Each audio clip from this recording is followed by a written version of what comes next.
where the 19th Amendment is being abolished and a 20th Amendment is being brought forward. From the time I was a schoolboy, when Prime Minister and later President J.R. Jayawardena came in, they brought in a new constitution to this country. From that early age, I heard members of the then opposition going around this country saying that this constitution is a dictatorial constitution and that this must be changed. Virtually every person running for president, whether it was Sirimavo Bandaranayaka, whether it was Chandrika Kumaranatunga, whether it was Mahinda Rajapaksa, whether it was Maitripala Sirisena, virtually every person running for president in this country said that that dictatorial constitution must be abolished. That's what they said. I'm shocked today to see that some of these same people are trying to justify, right, the bringing of the 20th Amendment. And the 19th Amendment was basically brought to put checks and balances on the use of presidential power, making the president somewhat responsible to Parliament and Parliament's mechanisms. And they now want to abolish it and go in the opposite direction. It's inexplainable how people could come to Parliament, raise their hands, approving the 19th Amendment. Before that, the 17th Amendment, which originally brought the commissions, it was a unanimous in Parliament. The 19th Amendment had near unanimity. Only one member voted against it, right? And now some of the same people, I don't want to name them, about 28 of them, are now trying to justify the bringing of the 20th Amendment. Really, the question we need to ask ourselves as citizens is, are these people working to protect this country, or are they actually working to protect themselves? This is really a shame that they are actually doing this. Often the 19th Amendment is also put forward to say, for example, the Easter bombings happened because of it. There's absolutely no connection. Even with the 19th Amendment, the three forces reported to the President of the country. The intelligence services of this country reported to the President of this country. The 19th Amendment gave the President absolute power in terms of using the forces and defense. Our issue is not an issue of law. Our issue is an issue of people, personalities, leadership, and management. That is the issue that the country has faced in the past. Often we try to hide behind some inadequacy in the law rather than actually looking at our fundamental issue is a people's issue. That's where it failed. The 19th Amendment was brought after the bond scam had happened. After the bomb scam had happened. The 19th Amendment provided for two important commissions. One was the Procurement Commission and the other was the National Audit Commission. These two were very important checks and balances on executive power. It's a known fact that corruption is endemic in this country. At every level there is corruption. And the 19th Amendment was brought and the Procurement Commission was brought as a check and balance on it. Because it's the executive, it's the president, it's his ministers who are often accused of stealing and robbing public assets in this country. And it is a check and balance to have an independent procurement commission. It's independent of the executive of the country. They're abolishing it in the 20th Amendment. They're going back to take absolute power over it. We sit in COPE, and I've sat in COPE for years, and we question government decisions, organizations, procurements, tenders.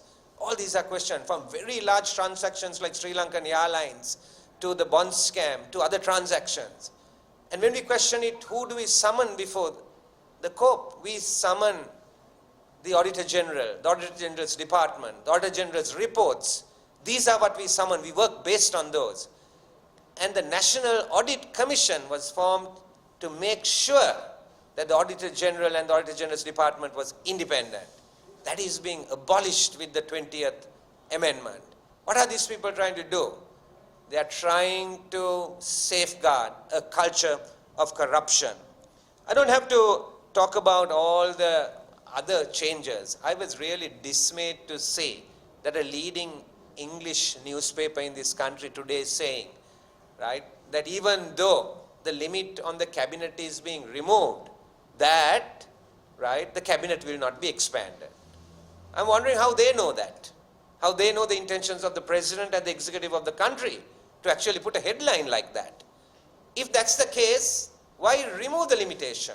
In the 19th Amendment, we brought a limitation. It has to be 30 cabinet ministers. If there's a national government, Parliament has to pass a special resolution. State ministers and deputy ministers were limited to 40. Despite that, the opinion in the country was still that there were too many ministers and that should be reduced. We should never trust our presidents and our executives. We have had a 40-year history on this. My personal view is that the number of cabinet ministers should be reduced and it should be specified in the constitution. We have recently seen ridiculous things, like giving a subject to a minister and attaching a department which has absolutely no connection to the ministry. We can't trust our leaders because they have misused discretion. Therefore, we should put it in the constitution, limit the number, specify the ministries. I would go even further and say in an annexure, even say which institutions should be under it. We have to make our government answerable and we have to make it efficient for the sake of this country. This is what we should be actually doing. So the size of the cabinet. The other thing is, if it was not for the audit commission, we may have had another bond scam. The bond scam happened before the 19th Amendment. The 19th Amendment had an independent audit and they kept their eyes very closely on all the transactions. Now, I don't want to talk about dual citizenship. There are many other things that are being brought with the 20th Amendment. And I might say just one word about the immunity of the president. In the 19th Amendment, the president is immune from prosecution on civil and criminal matters. He is immune. What he is not immune is on fundamental rights. For example, if the president is a male and if the president decides to assassinate his wife, the president definitely is answerable. The 19th Amendment says on fundamental rights, anything which is fundamental, that somebody could institute a case against the president, but nothing to do with carrying out all his other duties. So why are they bringing the 20th Amendment? They are trying to make sure that an authoritarian legal framework is provided for an authoritarian system that has begun its journey. And therefore, citizens of the country, while we must appreciate efficient government, clean government, we must appreciate firmness, but we must recognize the fact that all government must be within the rule of law. Thank you.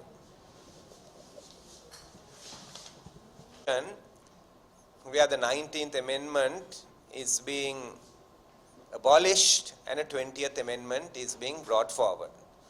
From the time I was a schoolboy, when Prime Minister and later President J.R. Jayawardena came in, they brought in a new constitution to this country.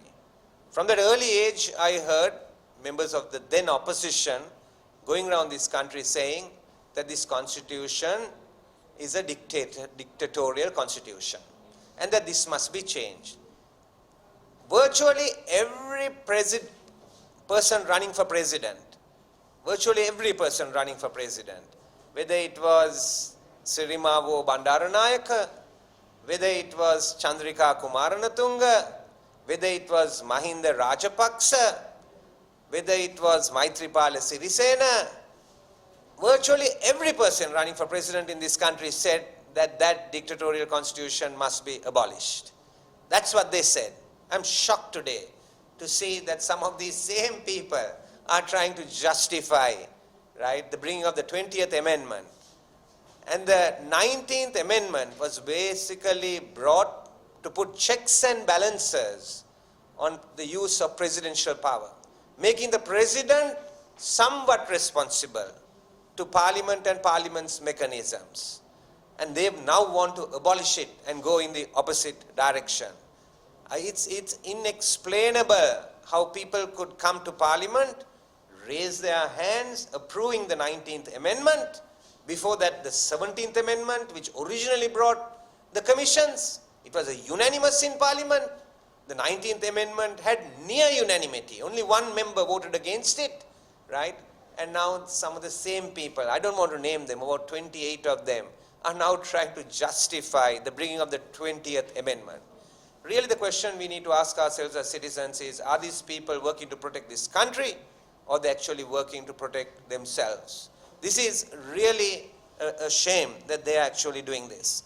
Often the 19th Amendment is also put forward to say, for example, the Easter bombings happened because of it. There's absolutely no connection. Even with the 19th Amendment, the three forces reported to the President of the country. The intelligence services of this country reported to the President of this country. The 19th Amendment gave the President absolute power in terms of using the forces and defense.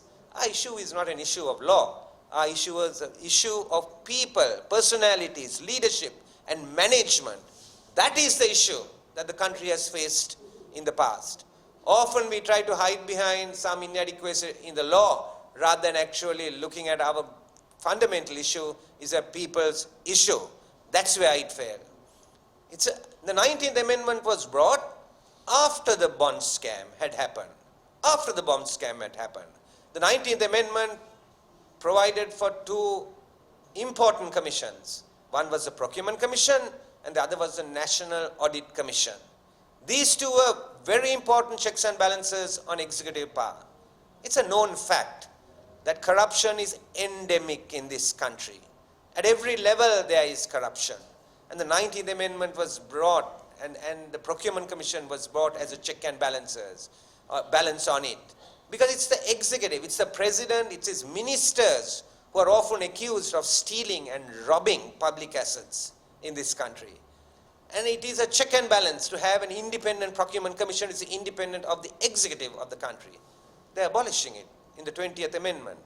They're going back to take absolute power over it. We sit in COPE, and I've sat in COPE for years, and we question government decisions, organizations, procurements, tenders. All these are questioned, from very large transactions like Sri Lankan Airlines to the bond scam to other transactions. And when we question it, who do we summon before the COPE? We summon the Auditor General, the Auditor General's department, the Auditor General's reports. These are what we summon. We work based on those. And the National Audit Commission was formed to make sure that the Auditor General and the Auditor General's department was independent. That is being abolished with the 20th Amendment. What are these people trying to do? They are trying to safeguard a culture of corruption.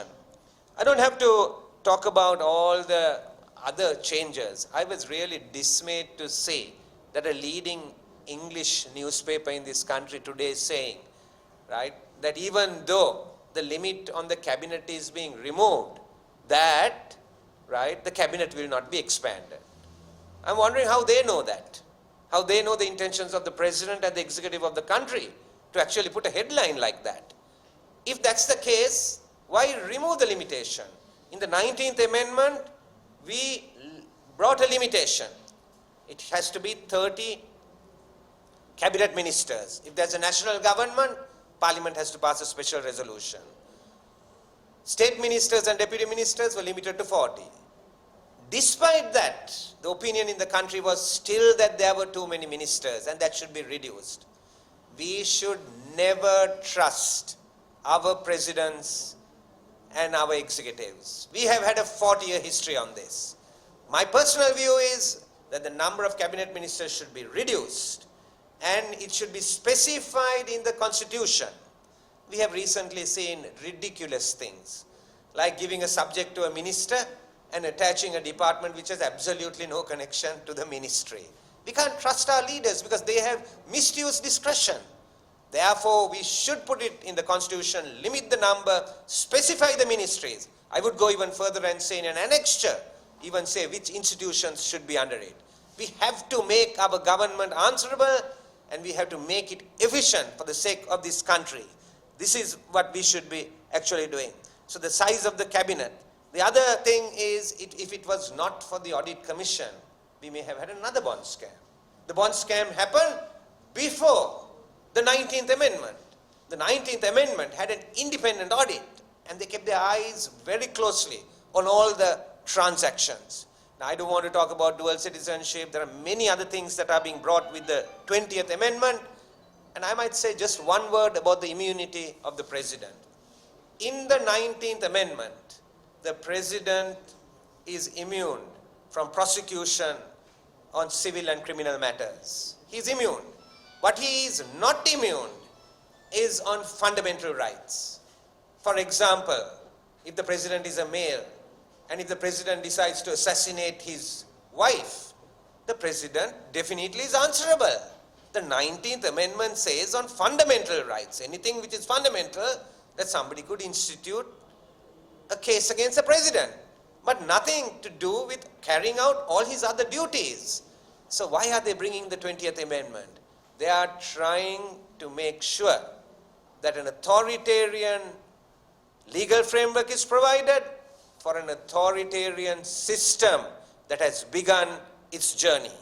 And therefore, citizens of the country, while we must appreciate efficient government, clean government, we must appreciate firmness, but we must recognize the fact that all government must be within the rule of law. Thank you. මේ වගේ video දිනපතා නරඹන්න අපේ channel එක subscribe කරන්න.